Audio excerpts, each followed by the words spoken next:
Ukraine और रूस के बीच जो युद्ध भड़का है, उसके बाद अब लगातार भारतीय छात्र जो कीव में फंसे हुए थे उनसे जुड़ा एक अपडेट आ रहा है। कीव में जो भारतीय छात्र जिनको एयर इंडिया का विमान लेने के लिए पहुंचा था, उसको बीच रास्ते में भारत वापस लौटना पड़ा है, जिसकी वजह से कीव एयरपोर्ट पर भारतीय छात्र फंस गए हैं। उनको वापस लाने के लिए जो एयर इंडिया की फ्लाइट गई थी वो एयर नोटम की वजह से बीच रास्ते से ही वापस लौट आई, जिसकी वजह से कीव एयरपोर्ट पर भारतीय छात्र और कई भारतीय नागरिक फंस गए हैं। कीव एयरपोर्ट पर फंसे भारतीय छात्र और नागरिकों को निकालने के लिए जल्द से जल्द गुहार लगाई जा रही है, लेकिन अभी के हालात ऐसे हैं कि युद्ध भड़कने और कीव एयरपोर्ट को खाली कराने की वजह से वहां से एयर इंडिया की फ्लाइट खाली लौट आई है। ग्राउंड जीरो पर वॉर जोन से हमारे सहयोगी प्रणय उपाध्याय हैं। प्रणय, क्या अपडेट है आपके पास?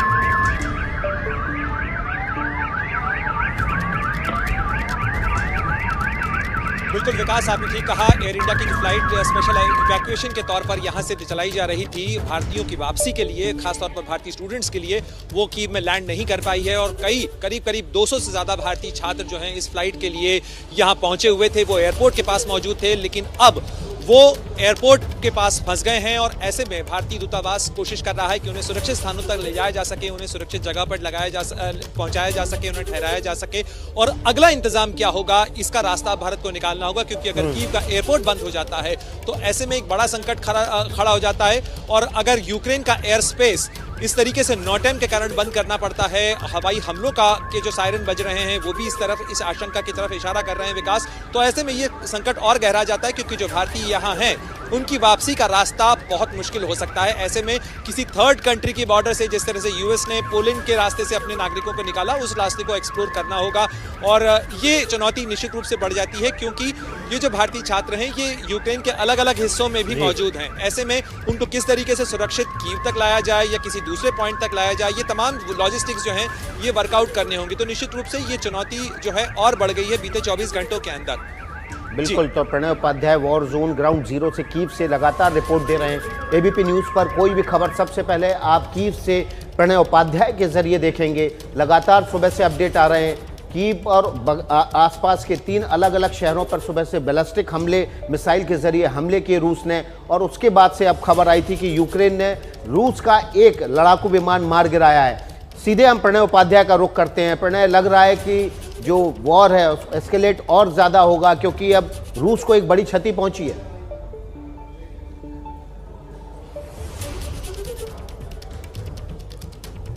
बिल्कुल विकास, और जिस समय हम कीव के जो सिटी सेंटर के पास मौजूद हैं, यहाँ पर पुलिस की गाड़ियाँ लगातार ये ऐलान करती हुई निकल रही हैं कि आप घरों के अंदर रहें। लगातार सायरन अब से कुछ देर पहले तक बज रहे थे। निश्चित रूप से इस तरीके का खतरा गहराया है देखने को मिल रही थी, लेकिन अब वाहनों की आवाजाही भी काफी कम हुई है। इस समय हम जिस जगह के बाहर मौजूद हैं, ये जो सिटी का सबसे बड़ा पुलिस केंद्र है, ये पुलिस स्टेशन है यहाँ पर, जो पुलिस हेडक्वार्टर कहा जाता है कीव सिटी का, उसके ठीक बाहर हम मौजूद हैं। और यहाँ पर भी हलचल लगातार बढ़ रही है। और इसके अलावा जो एम्बुलेंसेस की आवाजाही है वो भी बढ़ी है। हालांकि अभी फिलहाल ये तय नहीं है कि ये एम्बुलेंस किस तरफ भेजी गई है, लेकिन निश्चित रूप से कीव एयरपोर्ट के पास जिस तरीके से धमाकों की खबर आई, लाइव के दौरान हमने भी कई धमाके यहाँ पर सुने और लगातार वो धमाकों का सिलसिला चलता रहा। और उसके बाद ही यहाँ पर लोगों में भी एक अफरा तफरी है। जो कीव से बाहर जाने वाली, यानी कीव के वेस्ट की तरफ जाने वाले जो रास्ते हैं, उनके ऊपर वाहनों का भारी ट्रैफिक इस समय लगा हुआ है। इसके अलावा लोगों को सलाह दी जा रही है कि वो एयरपोर्ट न जाएं और उसके बजाय ट्रेन के रास्ते कीव से बाहर निकलने की कोशिश करें।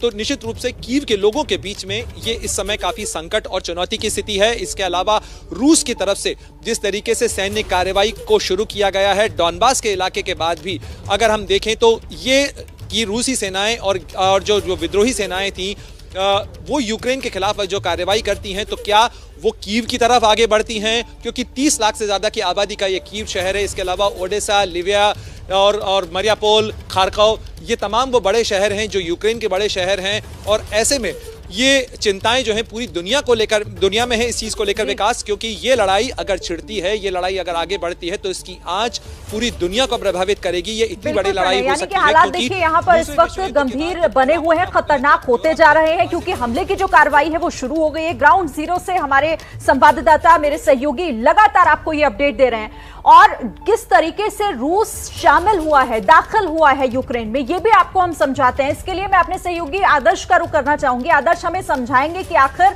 हमले की कार्रवाई से पहले किस किस तरीके से यूक्रेन में दाखिल हुआ है रूस। आदर्श, देखिए, बहुत अहम हो जाता है ये मैप ये समझाने के लिए कि आखिर रूस ने किस तरह से यूक्रेन को घेरा है। और सबसे पहले क्रीमिया की तरफ से एंट्री हुई थी और जिस बात का शक भी जताया जा रहा था, अंदेशा हो रहा था, दोनेत्स्क और लुहांस्क की अगर बात करें तो वहां पर रूस ने सबसे पहले उनको अलग प्रांत घोषित कर दिया था।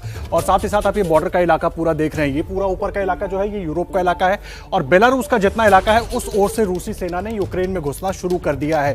कीव, खार्कोव, तमाम जो अलग अलग शहर है वहां से धमाके की तस्वीरें आ रही हैं। क्रीमिया की तरफ से रशियन सेना लगातार यूक्रेन में एंट्री लेने की कोशिश कर रही है। दोनेत्स्क, लुहांस्क की तरफ से वहां पर पहले ही रशियन सेना की मौजूदगी की आशंका जताई जाती रही है। लेकिन सबसे बड़ी बात यह है कि बेलारूस का जितना बॉर्डर है, क्योंकि अभी वहां पर लगातार रशियन सेना जो है वो काफी वक्त तक एक्सरसाइज भी कर रही थी, वहां पर पूरा एमिनेशन, पूरी जो साजो सामान सेना का होता है सब वहां पर मौजूद था और उनको बहुत आसानी से उस पूरे इलाके से यूक्रेन में एंट्री करनी शुरू कर दी। केवल जो यूक्रेन का हिस्सा इस वक्त यूरोप से जुड़ा हुआ है उस तरफ से रशियन सेना नहीं पहुंच पा रही है क्योंकि यूरोप में उनकी मौजूदगी नहीं है। और ये पूरे मैप के जरिए आप समझिए कि चारों ओर से घेर लिया गया है यूक्रेन को, कोई रास्ता नहीं देने की पूरी तैयारी के साथ रशियन सेना ने यूक्रेन को घेरा है, चाहे क्रीमिया हो, दोनेत्स्क हो, लुहांस्क हो या उसके अलावा बेलारूस हो। विकास, बिल्कुल, और देखिए नक्शे के जरिए हम आपको बताने की कोशिश कर रहे हैं किस तरह से रूस ने तीन तरफ से यूक्रेन को घेर लिया है। एक तरफ उसका जो ब्लैक सी वाला पोर्ट है वहां पर भी हमला किया है, लेकिन यूक्रेन से इस वक्त बड़ी खबर है, रूस के 5 विमान, लड़ाकू विमान और हेलीकॉप्टर्स को मार गिराया गया है। देखिए लुहांस्क, जो कि जिसको इंडिपेंडेंट देश घोषित कर दिया था ना रूस ने, उसी इलाके पूर्वी यूक्रेन में रूस के 5 लड़ाकू विमान और हेलीकॉप्टर्स को यूक्रेन ने मार गिराया है। इस वक्त की ये बड़ी खबर हम आपके सामने रख रहे हैं। बिल्कुल, और इस बड़ी खबर पर और ज्यादा अपडेट के लिए सीधे रुख कर लेते हैं प्रणय, क्योंकि ग्राउंड जीरो पर है। प्रणय, बड़ी खबर आ रही है, यूक्रेन का बड़ा दावा, 5 विमान गिरा दिए रूस के।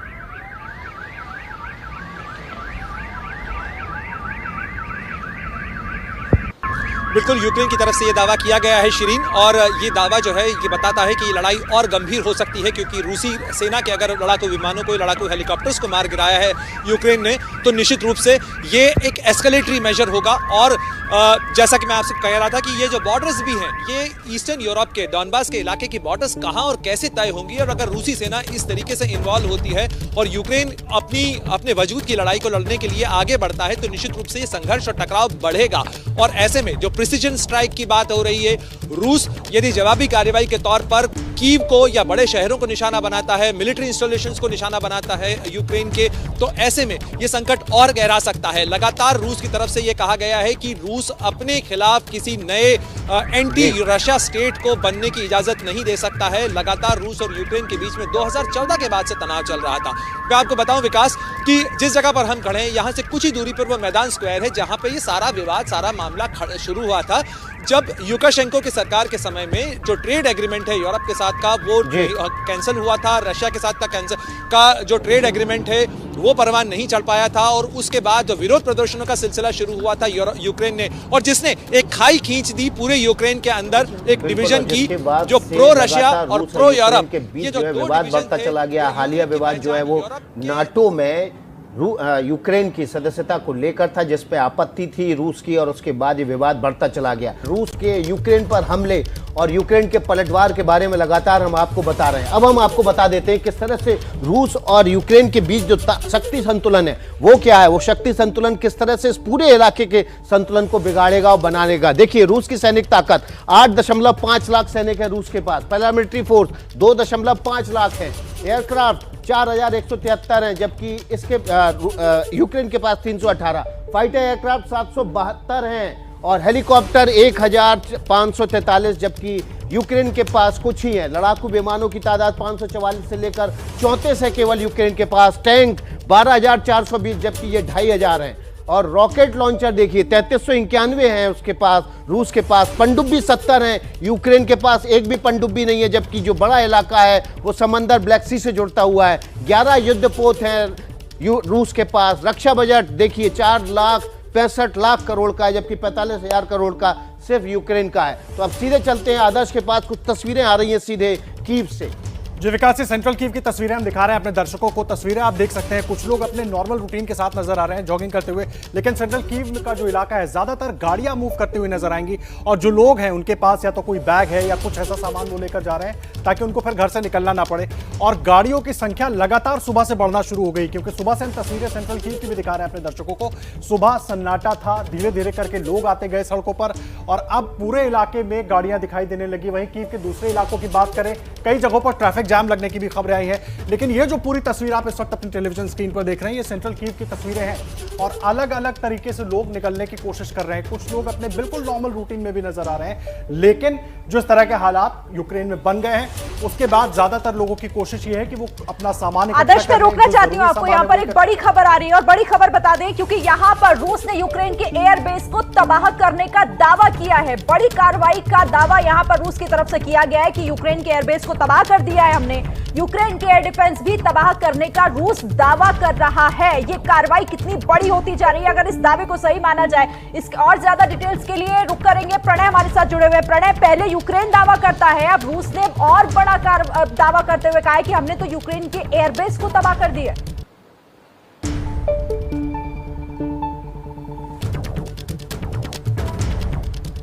बिल्कुल, दोनों तरफ से दावे किए जा रहे हैं। ये साफ बताता है शिरीन की लड़ाई जो है वो तेज होती चली जा रही है। पिछले 12 घंटे के अंदर जिस तरीके से घटनाक्रम बदला है शिरीन इस इलाके का, उम्मीद की जा रही थी कि रूस के ऐलान के बाद भी रूस एक संयम बरतेगा। उसने 2 इलाकों को नए देश के तौर पर मान्यता दे दी है, लेकिन अब वो संयम बरतेगा। लेकिन उसके बाद रशिया की तरफ से नई कार्रवाई की गई, उसने मिलिट्री असिस्टेंस दिया इन दोनों नए लुहांस्क और डोनेत्स्क को, और उसके बाद उसने डॉनबास के पूरे इलाके को डी यूक्रेनाइज करने की जो बात की है वो निश्चित रूप से जंग का सबब है, जंग का ऐलान है। और रूसी राष्ट्रपति व्लादिमीर पुतिन ने जिस तरीके से नेशनल ब्रॉडकास्ट के अंदर कहा कि वो किसी भी हालत में एक एंटी रशिया स्टेट की इजाजत नहीं दे सकते और ऐसे में वो कार्रवाई करेंगे और इस पूरे डॉनबास के इलाके के अंदर यूएस जो रशियन मिलिट्री है उसको कार्रवाई की, स्पेशल ऑपरेशन की इजाजत दे दी गई है। और इसके बाद से लगातार यूक्रेन की तरफ से दावा किया गया कि उसने जो रूसी फाइटर हैं उनको मार गिराया है, जो अटैक हेलीकॉप्टर से उनको मार गिराया है। और उसके बाद ही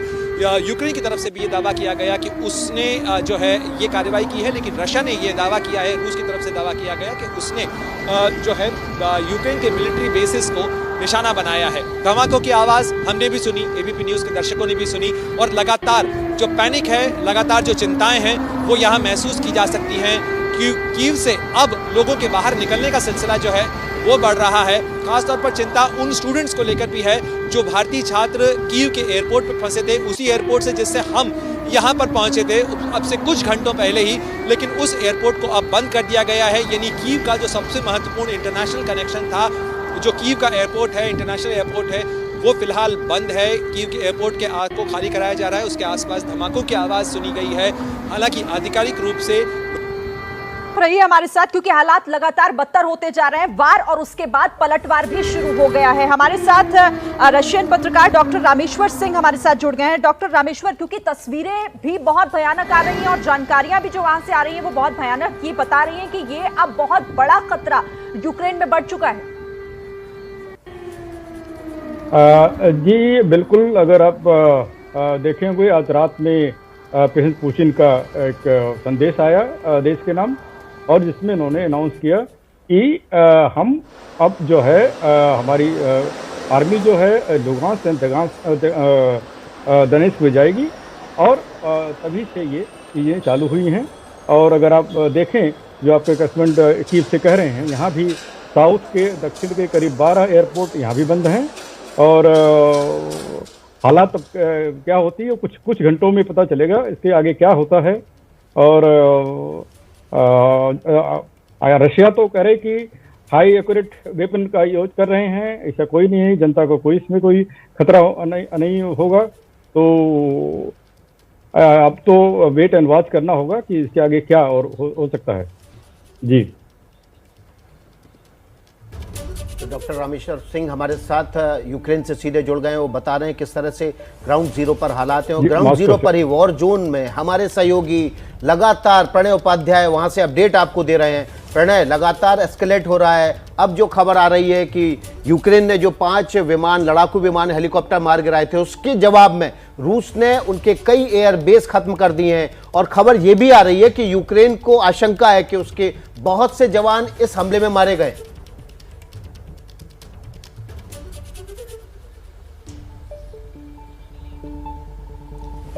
बिल्कुल विकास, जिस तरीके से रामेश्वर जी मॉस्को से बता रहे थे, उसके साथ ही मैं कीव से अगर आपको बताऊं तो यहां भी लगातार एयर रेड के सायरन कीव में भी बज रहे हैं। यानी निश्चित रूप से इस बात का खतरा है कि रूस की तरफ से जो जवाबी कार्रवाई की गई है, रूस की तरफ से जो कार्रवाई की शुरुआत की गई है, जहां यूक्रेन ने यह दावा किया कि उसने कुछ अटैक हेलीकॉप्टर्स जो हैं वो मार गिराए हैं, और जवाबी कार्रवाई में रूस की तरफ से दावा किया गया कि उसने कई मिलिट्री बेसिस को, कई एयर बेसिस को निशाना बनाया है। तो उसकी जो आहट है, उसकी जो धमक है, वो कीव में भी सुनी जा सकती है। लगातार एयर सायरन्स बज रहे थे। यहां पर गाड़ियां, जो पुलिस की गाड़ियां हैं, वो लगातार यहां पर यह ऐलान कर रही हैं। लगातार लोगों से कहा जा रहा है कि वो अंदर रहें। और जिस तरीके से लोगों की गाड़ियों का आवाजाही का सिलसिला भी अब से कुछ देर पहले तक मैं आपसे बताऊं तो काफी सामान्य की तरह था। लोग अपना मॉर्निंग रूटीन कर रहे थे, जॉग करते हुए नजर आ रहे थे, लेकिन अब धीरे धीरे यहां पर वो आवाजाही कम होती नजर आ रही है। हम सिटी सेंटर के इस इलाके में, जहां आमतौर पर बयान नहीं कर सकता। जी, गवर्नमेंट के थैंकफुल हैं ऑब्वियसली। अभी जो फ्लाइट्स बंद हुई थी, इनफैक्ट अभी भी बंद ही हैं, स्पेशल फ्लाइट थी, उसके थ्रू बुलाया है हमने, तो ऑब्वियसली बहुत थैंकफुल है इंडियन गवर्नमेंट के। ऑब्वियसली उनके लिए तो सुबह शाम प्रे कर ही रहे हैं, अपने लिए भी कर रहे थे, इनके लिए भी कर रहे हैं। Thank you. तो देखिए, वो लोग हैं, वो भारतीय जो फंसे हुए थे यूक्रेन में और वहां से उन्हें सुरक्षित उनकी वतन वापसी हुई है। और वो वहां पर जिस तरह के हालात बने हुए, जाहिर तौर पर वहां इस वक्त डर का माहौल है। तस्वीरें भी आप लगातार देख रहे हैं। और एक बार फिर से हम प्रणय का रुख कर लेते हैं, क्योंकि प्रणय ग्राउंड जीरो पर है और वहां से एक अपडेट आपको वो लगातार दे रहे हैं। प्रणय,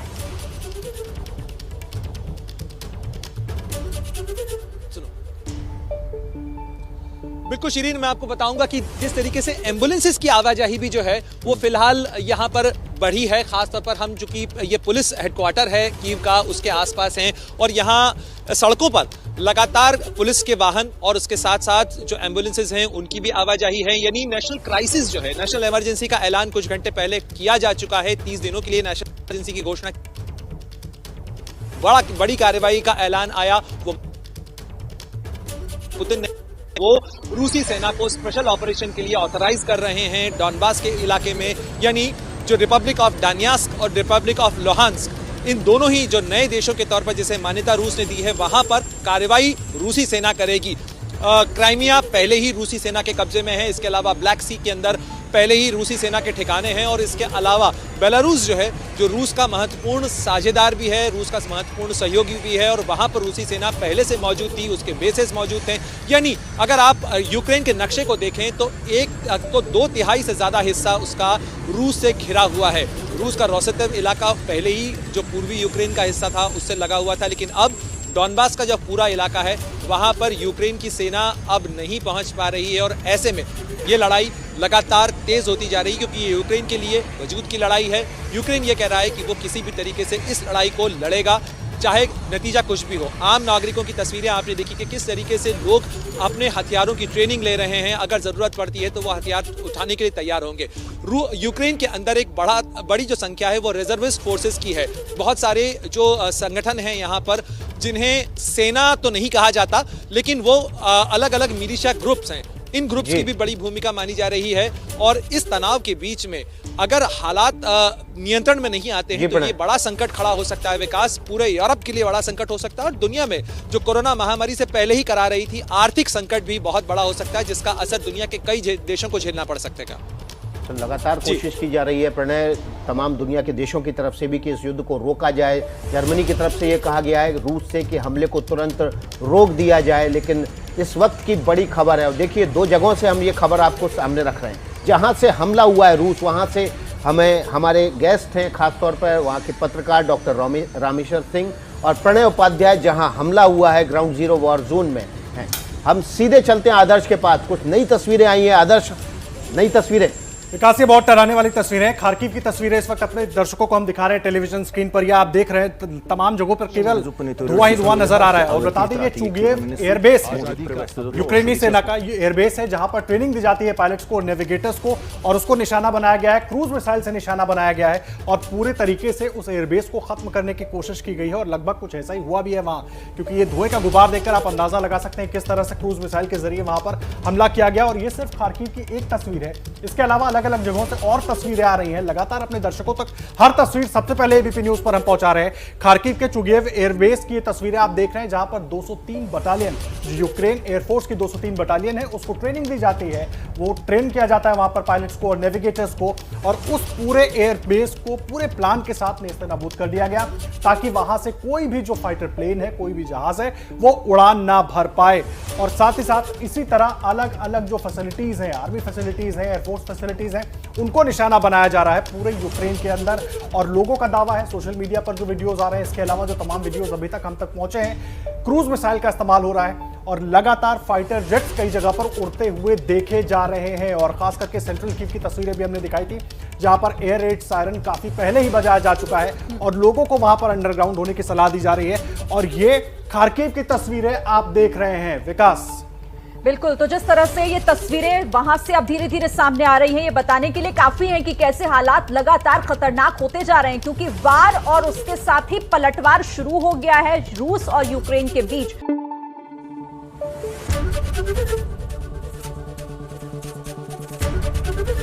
एबीपी न्यूज आपको रखे आगे।